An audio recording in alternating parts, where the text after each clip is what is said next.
दोस्तों, हमने कई बार आप सबको बताया है कि म्यूचुअल फंड का फ्यूचर बहुत ही ज़्यादा ब्राइट है। यानी आपको आने वाले जो 10 से 20 साल हैं इसमें इतना ज़्यादा रिटर्न मिलेगा जिसका रिकॉर्ड टूट जाएगा। आने वाले टाइम में दोस्तों भारत का म्यूचुअल फंड सबसे बेहतरीन परफॉर्म कर रहा पूरी दुनिया में। मैं भारत की बात नहीं कर रहा, भारत में तो आपके जितने भी विकल्प हैं इन्वेस्टमेंट करने के, एफडी हो गया, आरडी हो गया, नसी हो गया, पीपीएफ हो गया, एलआईसी हो गया, सबसे ज़्यादा तो यहाँ रिटर्न आपको मिलेगा। उसके बारे में हमने कई बार आपको रीजन दिया है कि भारत इस समय दुनिया की फास्टेस्ट ग्रोइंग कंट्री है। 2047 में भारत को आज़ाद हुए 100 ईयर हो जाएंगे तो भारत डेवलपिंग नेशन से डेवलप्ड कंट्री हो जाएगा। तो दोस्तों ये बात जो भारत के पड़ोसी देश है जैसे पाकिस्तान हो गया, चीन हो गया, इनको पच नहीं रही थी। तो दोस्तों जैसे ही अमेरिका ने, आप कड़ी जोड़िएगा, जैसे ही अमेरिका ने चीन पर 245% टैक्स लगाया और एप्पल कंपनी के सीईओ ने कह दिया कि अब 2025 के बाद सारा एप्पल इंडिया में ही बनेगा, यानी इंडिया मैन्युफैक्चरिंग हब बन रहा है। एलन मस्क टेस्ला कंपनी के मालिक भारत में आने वाले हैं। पूरी दुनिया के लोग अपना भारत में कारोबार स्थापित कर रहे हैं। तो दोस्तों इससे चीन के पेट में एकदम कुलबुली होने लगी। चीन ने सोचा कि भारत को एक अनस्टेबल कंट्री घोषित कर दें, क्योंकि दोस्तों जिस भी देश में ज़्यादा आतंकवादी घटनाएं होती हैं, टेरर अटैक होते हैं, वहाँ पे विदेशी निवेशक बहुत ही कम आते हैं। तो दोस्तों उसने पाकिस्तान पे कंधे पे बंदूक रख के भारत को अनस्टेबल करने की कोशिश की। दोस्तों बदले में क्या कुछ हुआ हमने कई सारे वीडियो बना के आपको बता दिया। दोस्तों कल रात 8 बजे हमारे देश के प्रधानमंत्री नरेंद्र मोदी जी ने राष्ट्र को संबोधित किया। उन्होंने पाकिस्तान को कड़े शब्दों में बता दिया। अब तक क्या होता था कि पाकिस्तान आतंकवादियों से किनारा कर लेता था। अब भारत ने बोला कि अगर कोई भी आतंकवादी घटना होगी तो पाकिस्तान की सरकार और पाकिस्तान के आतंकवादी दोनों को अलग अलग नहीं माना जाएगा, दोनों को एक ही माना जाएगा। और सबसे बड़ी बात जो कल प्रधानमंत्री जी ने पूरे दुनिया को बता दिया कि जो पाकिस्तान बोलता है ना कि हम न्यूक्लियर वार कर देंगे, न्यूक्लियर स्टेट, न्यूक्लियर, बोले अब से न्यूक्लियर वाला जो ब्लैकमेल है, आतंकवादी घटनाएं करेंगे तुम्हारे, और हम जब तुमसे सवाल जवाब करेंगे तो कहोगे पाकिस्तान भी न्यूक्लियर स्टेट कंट्री है, बोलिए ब्लैकमेल नहीं चलेगा, दोनों को एक ही माना जाए। क्योंकि दोस्तों जब भारत ने पाकिस्तान में 9 स्थानों पर स्ट्राइक किया तो जो आतंकवादी मरे उनके जनाजे में, यानी जो वहाँ की वहाँ पाकिस्तान की पुलिस, पाकिस्तान की सेना के लोग क्या कर रहे थे भाई। एक आम इंसान की मृत्यु होने पे सेना और पुलिस तो जाती नहीं है। जैसे आपके ही गांव में या तो आपके शहर में कहीं भी कोई आम इंसान, गांव का व्यक्ति मरता तो वहाँ पे सेना और पुलिस का क्या काम है। सेना और पुलिस तभी आती है जब जो व्यक्ति मरा है उसका संबंध सेना और पुलिस से हो। यानी पाकिस्तान के आतंकवादी पाकिस्तान की ही सेना में काम करते हैं, पाकिस्तान की ही पुलिस में काम करते हैं। दोस्तों ये चेहरा पूरी दुनिया ने देखा। तो दोस्तों इससे प्रधानमंत्री जी ने पाकिस्तान को समझा दिया। अब उन लोगों ने देख भी लिया कि हम जितना कुछ भारत के ऊपर फेंक मारेंगे, भारत का पाकिस्तान का सुदर्शन, भारत का बराक, भारत का S-400, भारत का आकाश, ये सब मिसाइल डिफेंस सिस्टम भारत के पास छोटे से लेकर बड़े लेवल तक, यानी इसका कोई जवाब नहीं है। अगर पाकिस्तान परमाणु बम चला भी देगा तो भारत उसी के देश में फोड़ देगा।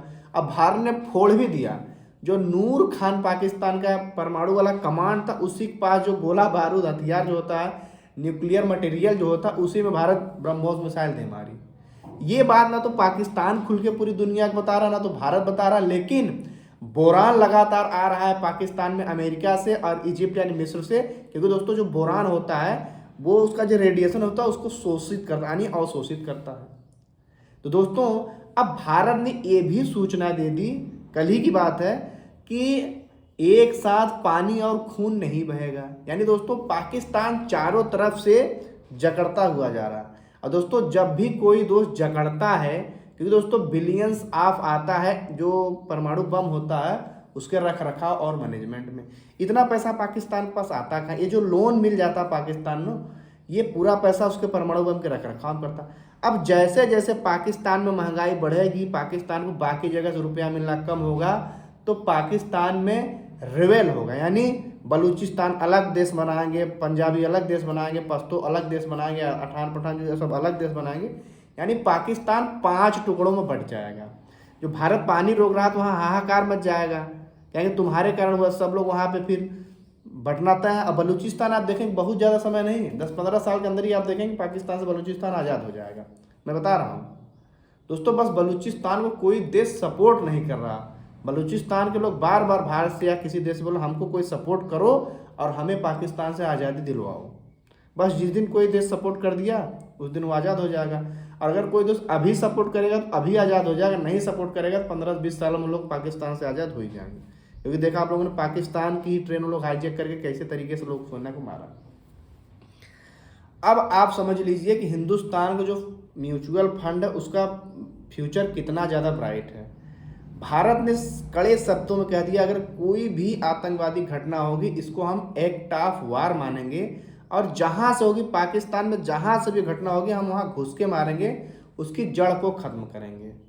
यानी एक तरीके से जान लीजिए कि अब आने वाले टाइम में भारत एकदम सेफ कंट्री तो है ही, और ज़्यादा सेफ बनता जा रहा है। क्योंकि दोस्तों अभी तक क्या था, भारत का ये वाला रौद्र और अग्रेसन रूप पूरी दुनिया ने नहीं देखा था। जब कांग्रेस की सरकार थी तो इतना ज़्यादा वो लोग अग्रेसन मोड नहीं लेते हैं जितना कि बीजेपी की सरकार ने। मैं यहाँ पे किसी सरकार का पक्ष नहीं ले रहा हूँ, लेकिन एग्रेसन मोड आप देख ही सकते हैं। जब मनमोहन सिंह जी प्रधानमंत्री थे, मुंबई का 26/11 हुआ था, उसमें भारत ने कोई बड़ा एक्शन नहीं लिया था। और अभी देखिए जब ऑपरेशन सिंदूर चलाया गया तो पाकिस्तान को छठी का दूध याद दिला दिया गया है ना। तो देखिए थोड़ा सेंट्रल गवर्नमेंट को थोड़ा स्ट्रांग पोजीशन रखना चाहिए, तभी देश की यूनिटी बनी रहती है। तो दोस्तों अब भारत का मार्केट जिस दिन 4% से ज़्यादा भागा उसी दिन प्रधानमंत्री जी ने राष्ट्र को संबोधन किया। अब पाकिस्तान को समझ में आ गया है कि वो उसका क्या हाल होने वाला। अब वहाँ के लोग आँख भी उठाएंगे ना तो उनके रोए काँप जाएंगे आतंकवादियों के, कि यार हम तो जहाँ से यहाँ भी सेफ नहीं। अभी तक तो भारत में आतंकवादी घटना करके अपने देश में भाग जाते थे, टेरर कैंप बनाते थे, ट्रेनिंग चलाते थे। भारत यहीं बैठे बैठे सबको नष्ट कर रहा है। तो दोस्तों इन सब चीज़ों से भारत की मजबूती समझ में आपको आने लगी होगी। अब भारत की मजबूती इस बात से समझिए कि भारत का डिफेंस का पूरी दुनिया ने लोहा मारा। भारत के प्रधानमंत्री जो कड़े शब्दों में दिया उसको पूरी दुनिया ने मारा। अब जो सिंधु का पानी रोका गया है ना, इस पर अलग से बातचीत होगी। अब पीओके अब ऐसा समझ लीजिए पीओके खुद ही भारत को सौंप देगा। एक ऐसी कंडीशन भारत बना रहा है कि पाकिस्तान चारों तरफ से जकड़ जाएगा, खुद ही बोलेगा भैया हमारा ये पीओके आप ले लीजिए अपना, और ये जो आतंकवादी अगर आपको लगता है कि मेरे देश में आतंकवादी, आप खुद ही सर्च ऑपरेशन करके देख लीजिए, अब हमें बख्श दीजिए। खुद ही ये सिचुएशन आएगा, आप देखिएगा। क्योंकि भारत ने अभी जो पाकिस्तान को हड़काया है कि आतंकवादी और ये सेना को अलग अलग नहीं मानेगा ना, अब देखिए बहुत सारे पाकिस्तान के जो सेना के मेजर जनरल हैं उनको भी भारत आतंकवादी की लिस्ट में शामिल करवा देगा, और पूरी दुनिया से बोलेगा इनको आतंकवादी यानी इनको आतंकवादी घोषित करो। तब आप समझ लीजिए कि भारत का मार्केट अब लगातार ऊपर ही जाएगा। दोस्तों जब किसी देश में सेफ चीज़ होती है ना तभी वो देश तरक्की करता है। अब हमारा देश लगातार सेफ हो चुका है, इस प्रकार की घटनाएं नहीं होंगी। भारत लगातार, और जो हमने अमेरिका से डील वाली बात बोली थी, इतनी बड़ी डील अमेरिका हिंदुस्तान से करने वाला, क्योंकि दोस्तों हिंदुस्तान को अमेरिका ने सीज फायर के लिए मनाया है, तो बहुत बड़ी सीट हार्ड डील दिया है, तब जाके भारत ने अमेरिका की बात मानी है। तो दोस्तों अब आप समझ लीजिए कि फ्यूचर कितना ज़्यादा ब्राइट है। तो अगर अब भी लोगों को लगता है कि म्यूचुअल फंड में रिस्क है, तो रिस्क नहीं है भाई, आप उसको टाइम दीजिए। अब अभी आप मार्केट में हाहाकार मच गया, डर के मार निकालिए, तो यहाँ म्यूचुअल फंड में तो होता रहता है। आप लॉन्ग टर्म के बारे में सोचिए। देखिए मैंने कई बार जब युद्ध जैसी खबरें, तब से हमने हर बार आपको यही बताया था कि आपको कैसा भी सिचुएशन हो जाए कोई भी फंड आपको बेचना नहीं है। जो महीना भर में गिरा रहेगा ना, रिकवर अगर होना होगा तो एक दिन में रिकवर हो जाएगा, हुआ भी है। तो दोस्तों वीडियो आपको कैसी लगी आप कमेंट जरूर बताएं। आपका कोई प्रश्न है तो आप हमसे पूछ सकते हैं। मिलेंगे अगली वीडियो में, तब तक के लिए जय हिंद।